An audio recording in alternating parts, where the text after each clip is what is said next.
everybody, and welcome to episode 20 of the Detroit Lions franchise. We're finally here. We just finished off our first season as head coach of the franchise, and now we're on to our second one. We're going to be in the preseason now.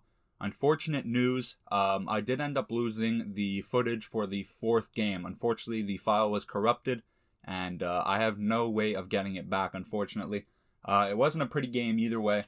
I'm not going to make excuses for it. But I think our run sliders, as I'm going over the XP sliders right there, just pause the video if you guys need to overview those. But I adjusted the run sliders. I upped them by 5 in the off season, stream. And you know what? It finally showed. I mean, it was an ugly game. They ran for over 200 yards. And I'm going over the teams right here because I want to see where Matthew Stafford landed. And then I actually go through the rest of the league because I see he's a backup. And I wanted to see, was there nowhere else he was could have been a starter? And there was actually quite a few teams. I mean, the Saints, one of them right there, a 59 overall starting quarterback. How do they not pick him up? Of course, money is an issue, but nonetheless, a lot of teams could have used him over being a backup. And it was a little unfortunate to see. But going back on the topic, I did lose the files. It wasn't a pretty game. From the get-go, I decided to start my backups. Even Philip Shelby didn't play too much.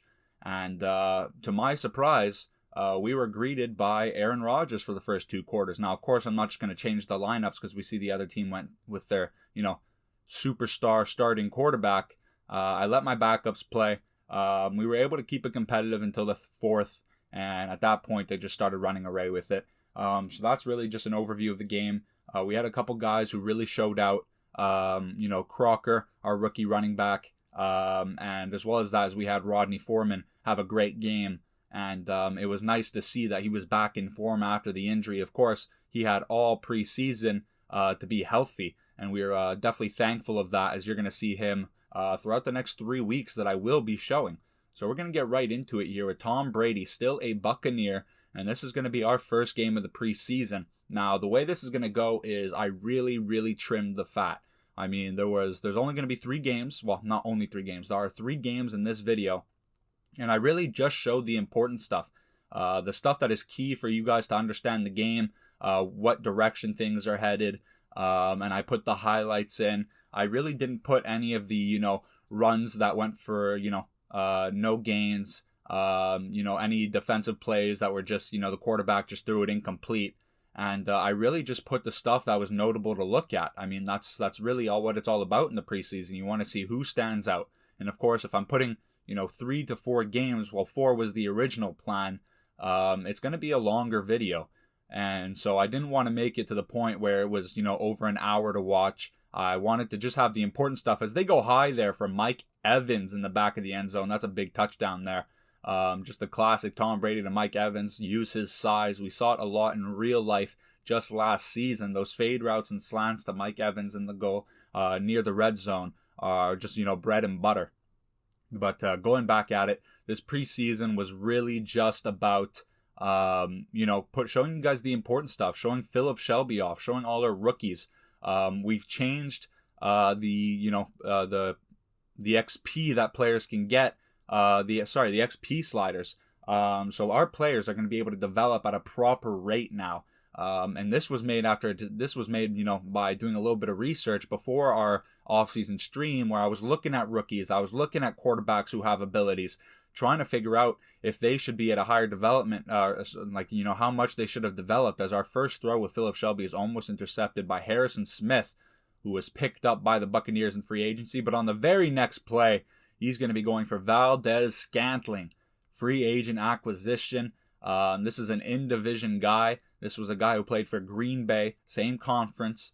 The guy that we saw twice last year and made a couple plays. We wanted another big body guy, but what the thing is with with Scantling is that he's also a very athletic guy, a guy who can take it downfield because he's got legitimate speed. So he's going to be a great pickup as the season goes on. Kind of take over that Brashad Perriman role. But, we just want to see what our players are capable of. And I think that I've done, a decent enough job of being able to do that, as we're going to see a lot of our rookies. We're going to see a lot of our players who are fighting for spots last year get more time. Kerry Haynes, a prime example, a guy who came in after, our offense became riddled with injuries, with 3 of our best players going out. Kerry Haynes really stepped up at the end of the season, going deep for Mike Evans there, incomplete. And you saw just the play before Philip Shelby able to run it in. But, it's going to be a little bit of a choppy video. I'm just trying to show the important stuff. So there's going to be a lot of time skips. There's going to be a lot of, one drive I might just show, a team in the red zone because the drive was, 10 plays of not really much, just gaining slow first downs. As we're going to throw it over the top there, David Njoku. This was also our first time getting used to the playbook. I try to keep this, this whole entire series as, I guess you can say a third person type thing. I don't really talk about it. I don't really talk about myself making these decisions when, Matthew Stafford threw an interception. It was Matthew Stafford throwing an interception. But, this was something I needed to adjust to as well. I still have to fix a lot of the audibles. The audibles are not great once you make your own playbook. They're not great. They don't set up properly. So I still got to fix a whole bunch of that. Situation stuff. So it's not always the same play that's suggested. Not that I always use that, but just a whole bunch of stuff I still have to tune up. But I think it was a lot of fun. And I think gradually throughout the games, you're going to see us get more comfortable with the new playbook as Philip Shelby's going to miss a wide open Mello St. Clair on the slant route there. But a lot of stuff to adjust to. I mean, this is going to be a brand new team. We went out and we made a lot of changes. And when you get to this point, in the second season, the third season, that's when you see the coach finally really starting to make this team his own. And that's what we were trying to do. Is a big deep throw here to Vaughn. I believe that's a running back, and it is, who just went up there and caught that. But Tampa Bay challenges it. And I was a little surprised by this because I thought this was in. They did rule the ball in bounds. So I thought it was in bounds as well. And it's a tight one. I mean, his foot just lands outside. Could have been a great catch by the young running back. Unfortunately, unable to finish it off. But, this was a lot of fun in the preseason. I mean, I got to see players that, I drafted, guys that I developed last year, guys that I'm excited to develop this year, as that's going to be our rookie outside linebacker, Roseman. This is the only player in the 2 years that we've drafted who had a hidden development. And unfortunately, he misses a tackle on the backup quarterback, Dobbs, there, who I also believe is a rookie. Very athletic, much more than Tom Brady, but that's not hard to do. As Josh Sweat, free agent acquisition, is going to get his first sack in a Detroit Lions jersey. Other important things, having lost the film or the recording of Week 4, I also didn't get to, I'm not going to be able to show you who I cut.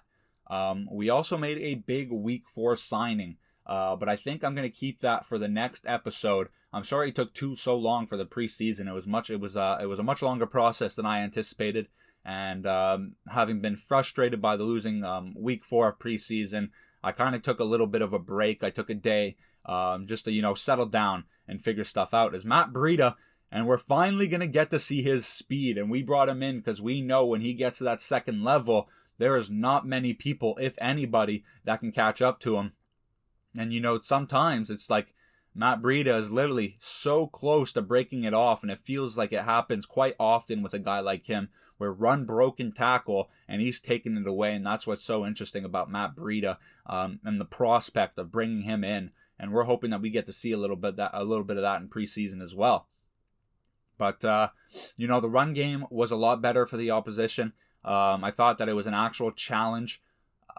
We often saw the opposing team get those 8 to 9 yard runs every once in a while that we were missing, where last season it was all about getting 1 or 2 yards and then the eventual 50, 60, 70 yard run that they'd get in garbage time of the game. And that's just not realistic. And I think even going up only 5, we saw a big difference as Phillips is going to get caught on the little stick route there. And I believe that is Brait who's going to take this one upfield. But the run game was just so much more consistent, and it was more challenging. There were more runs that went for those medium-sized chunks, those 8, those 9, those 10 yards, and wow, really able to fit it in there to the receiver. That was a tight gap with 2 people covering him. But I thought it was a lot better. And like I said, as soon as we got to Green Bay, they don't even have Aaron Jones anymore. And this is exactly the play I was talking about just before, where it takes 1 tackle and he can take off. I mean, he misses that, and he is absolutely gone. But the run game was much better. The new playbook, we're trying out new things like this right here with Melo St. Clair, the reverse, but not the classic reverse. This is a forward pass reverse. This is considered a pass. And I think in Madden it works a lot better than the fake inside zone, and then the reverse. It works a lot better when you just do the straightforward pass. What else do we get to see? David Njoku under the new playbook. We didn't do it all in the preseason. We wanted to keep things a secret, but we definitely see some of the stuff he's good at. As Danny Shelton, who returned, I believe I showed that in the off-season video. Danny Shelton was the kind of guy who was still in free agency by the end of the draft. And knowing how good he performed for us and the price that he was asking, it was just... And Ramon Beverly, another rookie right there. Rookie defensive end getting a sack. But Danny Shelton was he was still in free agency. We knew what he was capable of doing in our system. We saw it with our own eyes. And how do we not bring him back? I think he was only asking for $3-4 million when we still had a lot left over. Bringing him in was a no-brainer to me, even though we wanted to develop guys like Sammy Hobbs and Donovan. If we want to compete, in the second year, if we don't make playoffs this year, there's going to be questions. Is looking for Melo St. Clair in the back of the end zone. And of course, unfortunately, Mike Edwards picks it off. This one was just a little behind. Not a bad decision there by Philip Shelby. I think that was just not the right execution. Didn't lead him enough. So unfortunately, he was able to come out and pick it off. But getting to see David Njoku in the new scheme is just going to be so much fun as we look for ways to really expand him. Where are we still going to be able to get TJ Hawkinson the ball? Rodney Foreman, after a pretty serious injury, what condition was he in? These were all questions that I needed to be answered going into week 1 all the way into week 4. And I think a lot of questions were answered. I mean, I think we have a couple guys at the receiver position who can really step up and create a role. Kerry Haynes, Melo St. Clair. There's Paul Poole as well, who was a hidden dev trait guy. Guy that we got in unrestricted free agency last season. He has the star development, but he did spend all of last season on the practice squad, but now he gets a chance to carve himself out a role. I mean, there was a lot of guys that weren't even part of this draft or this free agency that I wanted to know more about. And this was a perfect opportunity because we didn't play the preseason last year. So now, let's get back into the game as we're about to finish off the first game here, as tipped off and then intercepted. We had a lot of bad luck with those last season with Matthew Stafford. It looks like, to a certain extent, our bad luck might still be around. That's the second interception for Philip Shelby. If I'm going to say anything about Philip Shelby, is that he was very much willing to take risks. And wow, a big run by the backup quarterback, Terrence Kramer, rookie middle linebacker, finally going to take him down. But Philip Shelby was a guy who's willing to take risk. I mean, he's not a conservative quarterback. He's going to try and get that ball off at the last second. And, there's a charm to quarterbacks who play like that, because sometimes it works out. It pays off. You get a big play from a quarterback who does that. And sometimes, unfortunately, it doesn't work out, as you can see right there. But there's no doubt about it that, Philip Shelby, even with 2 interceptions so far, I thought at certain points looked phenomenal this game. Made a couple tough throws. He also missed a couple easy ones. But that's the trade-off. He doesn't have much experience. He spent a year grooming. But I think it's nothing but upside for Philip Shelby here. I think he'll get better as every game goes on. Going deep here for Rodney Foreman, trying it. But unfortunately, the ball is a little underthrown, and that is the 3rd interception for Philip Shelby. Trying to make a play out there. Probably our last play of the game with only 8 seconds left after the return. And you know what? I'm looking at the 3 interceptions. I might agree that some of them were not very good decisions. But, in the overall, retrospect of it, I thought Philip Shelby looked decent. He made a lot of big throws. He showed his ability to be, effective in the rollout game, in the pocket. Showed that he was able to run on his first touchdown of his Lions career. He was able to run it into the end zone about 10 yards away, as he earns an upgrade right here. We go field general. There's no doubt about it. But, that's another thing that we probably didn't think about Philip Shelby, is that he's got 70 speed, But even at 70 speed, man, he has the athleticism that if he needs to, roll out, get the necessary 5 yards, he is capable of doing that. This isn't a guy with 60, 50 speed. This is a guy who can definitely, if you give him the free yards, if you give him the free first down, if you leave him, uncovered around the red zone, and he rolls out and gets out of the pocket, he's a guy who can take advantage of it, as we have 2 upgrades here. We had the mentor with Kelechi Osemele. One of those things I forget that's so important about at least having 1 or 2, veterans on the line, as you get little boosts like that, as James Roseman had a big sack. Not a big sack, but had a big missed tackle on Dobbs, the rookie quarterback, as he was going to run. We want to see how he develops. He has the potential of probably being our, draft pick with the most upside. We don't know what his development is. Is it a superstar? Is it possibly an X factor? Or is it just a star? Either way, for the value that we got him at, I believe in the 5th round, I mean, there's a lot of upside for a guy like him. He's going to need time to develop, and we're going to work on that with him. But jumping into the second game here against Washington, and I got to say, this was a completely different game than the Tampa Bay game. This was a good game. It was, great plays. As you can see right there early on, a fumble on the very first drive for Jameis Winston, who is now the starting quarterback for the Redskins. But this was a great game. I think we had a lot of guys who showed out. We played a couple more of the veterans here, where Sammy Watkins didn't play much in the first game. But we played some of our guys, some of our, quote unquote, I guess, protected starters, guys that we're expecting to start, as in the end zone right here, David Njoku catches it on about the 4-yard line and untouched into the end zone. And Philip Shelby gets his first touchdown of the preseason. And wide open, they bring the blitz. He does a great job recognizing the 0 coverage, no safety over top. So that means that even if we do get someone covering him, we get the one-on-one, is Danny Shelton is going to get the sack. Looking to return to form last season, a very hot start.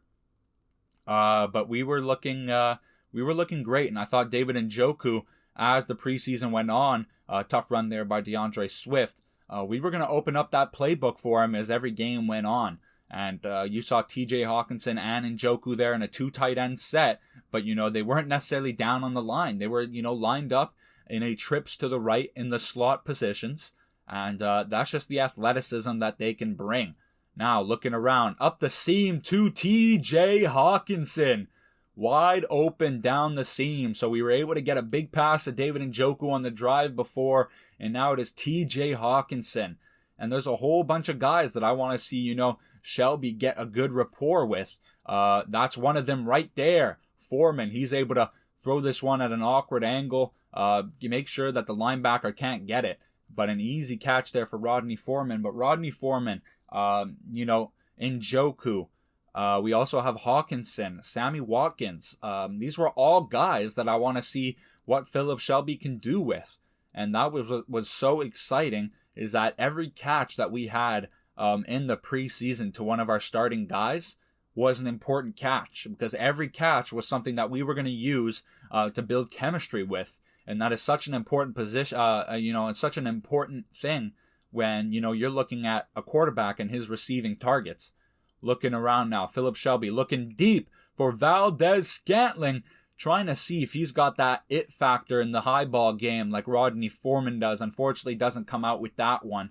Would have enjoyed a little bit more of a jump ball there to really make Valdes-Scantling use his height, but unable to get the connection. As we're going to find Rodney Foreman on the very next play, a little in route, and he's able to take that for a first down. That's something that Rodney Foreman, we were wondering if he would still be capable of doing.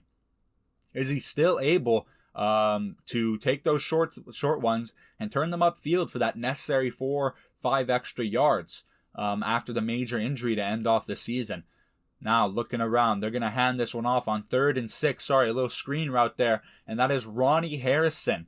Another big acquisition in free agency. With Tracy Walker leaving, even though we initially wanted him to come back, a guy like Ronnie Harrison, who was only asking for about $4.5 million a year, who was about, I believe, younger than 26. I think he's maybe 25, maybe even 24. And just the year before for Cleveland was in the top 5 defensive backs group, or for the award winners, as we find Sammy Watkins in the scene once again, was in the top 5 defensive back award category in the AFC for the Browns. $4.5 million for a guy with that much upside. A guy who brings the ability to be a great run stopper at the strong safety while also having, decent coverage and that big hit ability that we know Malik Hooker has as well. $4.5 million for a young guy like him, that really felt like a no-brainer, as Trey Flowers is going to get his sack right there. And like I said, this game was very much different than the first one with Tampa Bay. This was a very good game for our team. We looked like we were in sync on both the offense and defense. It was awesome to play. We saw Jameis Winston trying to get out of the pocket at several instances throughout this game. And this D-line did a great job of collapsing the pocket, holding up their blocks, being able to shed them at the last second in order to make the big tackle. Offensively, guys like DeAndre Swift, when he was given the opportunity, was able to run it. And that was another big question. No Kerryon Johnson. Where are we going to find that production in the run game? Are we going to have to lean on, DeAndre Swift to have a solo back role, when just the season before I didn't think he was particularly, he wasn't, ready for it. What else? We signed guys like Matt Breida. We drafted a Crocker, and a big deep throw for David Njoku, and with one hand he goes up and gets it. I told you guys that this tight end move had a lot of potential to be great for us, and at this point it is looking phenomenal. Talk to me nice. David Njoku having a big week, and now Philip Shelby to Rodney Foreman on the last play of the game, trying to get him a touchdown there. Maybe could have run it in, but Rodney Foreman was trying to get back to that sideline, dragging in the guys, but he takes a big hit, unable to finish the catch. But 21-0, and we do get the ball at half. Now, Brett Hundley is the quarterback. He's going to feed it to David Njoku.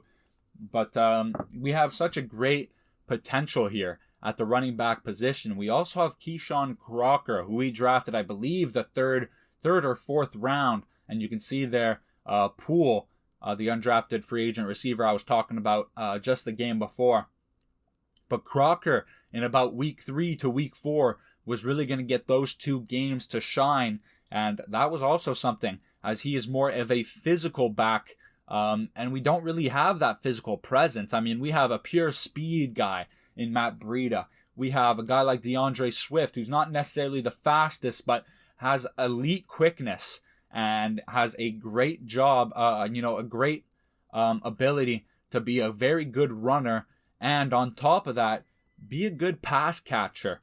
And then there was Scarlett and then Crocker. Scarlett scores the touchdown right there, but Crocker was the guy we were really looking at to be our big presence in the run game, the kind of guy that we would probably be leaning on in the red zone like we did Kerryon Johnson. So in the 3rd and 4th week of the preseason was really his time to shine. I do believe he gets a couple carries in this game as well, but we will get to at least see him in week 3 of preseason. Unfortunately, not in week 4, but we will get to see him, that is for sure. Brett Hundley in the empty set now. Another important thing, who was our backup quarterback? Unfortunately, completely misses the mark on that one. But backup quarterback is an important position. We were hoping for better options at the backup position once the draft finished. But of course, once you simulate to that first week, any decent player is immediately picked up. Hence, Matthew Stafford being a backup in Los Angeles is Amani. Amani is going to get the pick 6 here. And he's going to take this one all the house, able to cut off the in route. So many exciting players. The DB group is also phenomenal. We have big guys at DB group right now. We brought in Kevin King in free agency. That's a 6'3 cornerback with great athleticism. We have Jeff Okudah, who's already 6'1, great athleticism. And Amani, I believe, who's 6'3, maybe even 6'4, great athleticism. We have a group of guys who are lanky, who are physical, who are fast, and who play, an athletic style of football. And if you want to throw deep on us, you better hope that you throw it over our guys, because if not, we're just going to jump up and rise to the opportunity and go pick that off. If you throw a timing route, we have guys that are able to recover. And, it's just so much upside. We have a couple linebackers and Terrence Kramer. Mitch Klein is going to get a bigger role this year. Who else do we have? We have Roseman, the guy that we drafted in the 5th or 6th round with hidden development. We have a whole bunch of guys at linebackers who are going to be able to go ahead and step up their game and, trying to find our guys for the future, trying to find our guys that we can rely on. As Haliputi Vatai, I believe that's how you pronounce his name, is going to pick up the fumble and gain a couple extra yards, trying to perhaps slot himself in at tight end because we were looking to cut him, going into free agency with that big contract. Going deep here, but Amani hip to hip with him. It's going to be hard to get on top. And this is Colin Kaepernick, the backup quarterback for the Washington football team. I hope I didn't call them the Redskins earlier. That is, I realize that is no longer their name. So the Washington football team, having Colin Kaepernick as a backup. This is a guy who was also in the MVP race for the Indianapolis Colts. I know that the CPU runs on overall quite a bit when it comes into bringing talent, or at least I thought so. As another big throw to the back of the end zone works out. That is too bad, and that's not what you want to see when you have a big guys, but that was going to be the last meaningful play of the game. Philip Shelby, much better game than week 1. Still struggling in the completion percentage area, but had 3 touchdowns. David Njoku had his big game of the preseason. Lots of sacks were allowed. We brought in a lot of pressure here. We're hoping for more consistency in our pressure. We're hoping that we can get the pressure started much earlier than we did last year. Whereas it was only Danny Shelton for the first 4 or 5 weeks until the end of the season, where we saw a couple guys just absolutely take over. Big upgrade here from Malik Hooker. You already know when you have a safety, you go hybrid. Great pursuit, +2 awareness, +1 tackle, +1 acceleration. Those are all pretty important stats. And there was Valdez Scantling. We needed to get his short route running up to make him a more balanced receiver, so that's exactly where we go in there. But I don't know if you saw earlier, but 94 speed. And then we had the mentor there by Kalichi Usmaili, and another +3 awareness from Marlon, rookie right tackle, who we put it into, pass blocking finesse, and now he gets the +3 awareness with this, which I believe is extremely important for offensive line in this game. But here comes Chicago, and this is a big game. Nick Foles is still their starter, only a 69 overall now. Another team that could have probably used a guy like Matthew Stafford, and I'm saying Matthew Stafford when there was a couple, decent available quarterbacks in that average to maybe just about above average tier. But certain teams like the Saints would prefer to go with a 65 overall guy, which is fine. I don't know if they're planning on developing him. That could also be something that I'm overlooking. Are these guys, is there a system in Madden at this point that's interested in developing our guys? As you can see, our rookie class right there. We've already seen a bit of them. A few of them make some plays. Terrence Kramer, we haven't brought up too much. I'm very excited about him because I do believe he's part of the future. And Terrence Kramer, didn't miss any tackles, was very solid. I mean, he didn't stand out in any way. But he made all the necessary plays, and I think as he develops, that's when we'll start seeing the flash plays. But, was very, very, just good. He did, wasn't doing much, and he wasn't doing anything to disappoint us, and he also wasn't doing anything flashy. And to a certain extent, I appreciated that because he was just very reliable and consistent. So we haven't talked about him too much. There's a pick 6 here, as Jenkins is probably going to take this one all the way back. Only Marlon Mason in pursuit there. Just a bad timing throw right there. You got to throw that earlier if that's the option you want. And Jenkins is going to take that all the way. Now, unfortunately, a bad start for Chicago. This is an important game. We will see them another 2 times throughout the regular season. We're hoping that we can do better here. And going back on offense right away. Philip Shelby, about 5 minutes left. David Njoku, there he is. Even on a guy like Roquan, who did a good job against TJ Hawkinson last year. But the thing is TJ Hawkinson is already very athletic. I think not Roquan. I think David Njoku is just that one tier ahead of him. They're both very athletic, but I think Njoku just has that one level of athleticism above TJ Hawkinson. And that could be all the difference against guys like Devin White, against guys like Roquan Smith.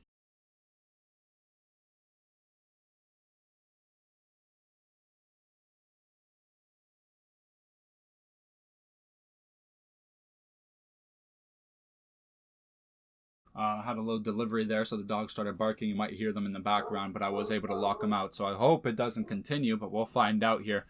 What was I saying? But that next tier of athleticism from David Njoku is just going to be phenomenal against these uber athletic young linebackers that are coming into the league these days. You know, even Isaiah Simmons. And you can put in that conversation for the style of play that he has. But throwing there to the outside on 3rd and 6. I don't believe they have Jimmy Graham anymore, so I believe it is all Cole Kmet. But more importantly, this was the first game that we were going to see, Crocker with a large sample size. And a tough catch there by Valdes-Scantling with Roquan, coming down like a train trying to take him down. He's able to succeed, but not before the big first down by Valdes-Scantling. A big body, so he brings a different style of physicality similar to Rodney Foreman. Looking around, we're going to fumble it. David Njoku's going to pick up the fumble. He's going to try and get to the outside there, but eventually everybody does come in. But, it's just a whole bunch of fun in the preseason. Got to see a whole bunch of guys. I had I had more fun than I expected. I was going into some of these games, at least the first game, a little underwhelmed. It's just the preseason, but it didn't take long for me to realize how important watching some of these young players is, as David Montgomery's going to get to the outside. That's a big run there for the physical back. And now it's going to be only the second quarter. So I did make the third game a little bit longer since we did lose the fourth. We technically lost a game of sample size. As Malik Hooker, we talked about that big hit ability when we were comparing, or at least talking about the duo between him and Rodney Harrison. Or not Rodney Harrison, sorry, but Rodney.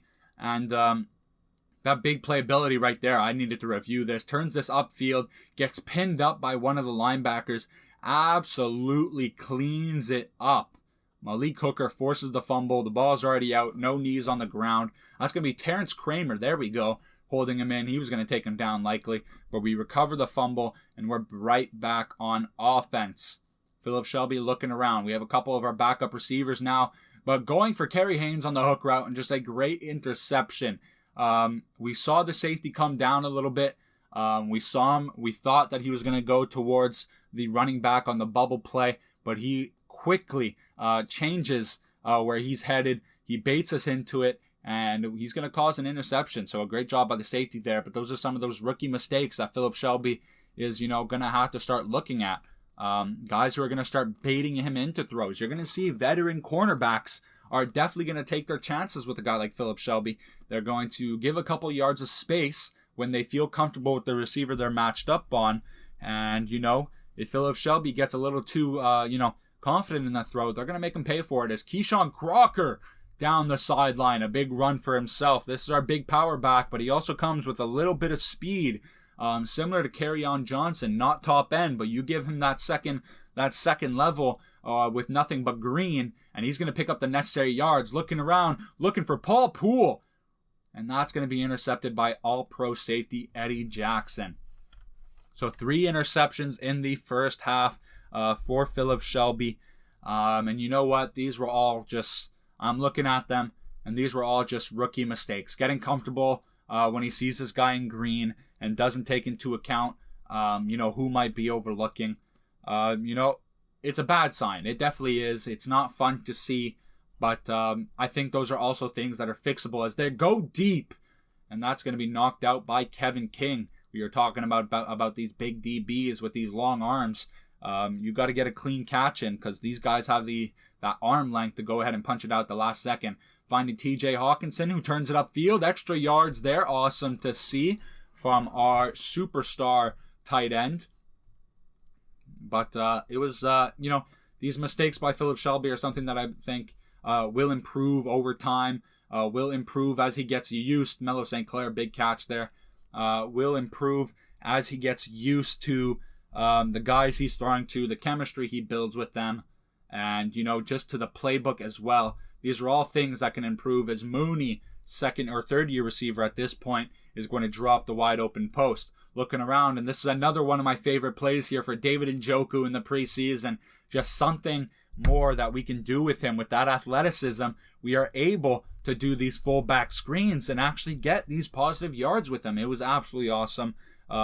Just so much experimentation went on, trying out new things. And I think this season, even if we don't get the results that we're hoping to get, as Paul Poole, big catch right there over the head of the defender, even if we don't get the results right away, I think it'll be entertaining nonetheless. I still think this is a team that has the potential of having a gritty attitude, a punch you in the mouth attitude, a team that is going to fight till the very last whistle, especially with our defense remaining quite similar. Not a lot of changing.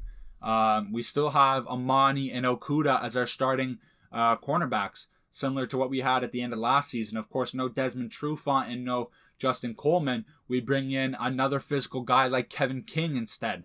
We bring in another physical safety. We brought in our own version of the uber athletic linebacker who can make plays all over the field, as Matt Breida all the way up the field, and finally getting to see that speed. But I need to give a little shout out to rookie fullback Watts, who we picked in the 7th round, getting all the way upfield to go ahead and make the key block on the safety so Matt Breida can get into the end zone untouched.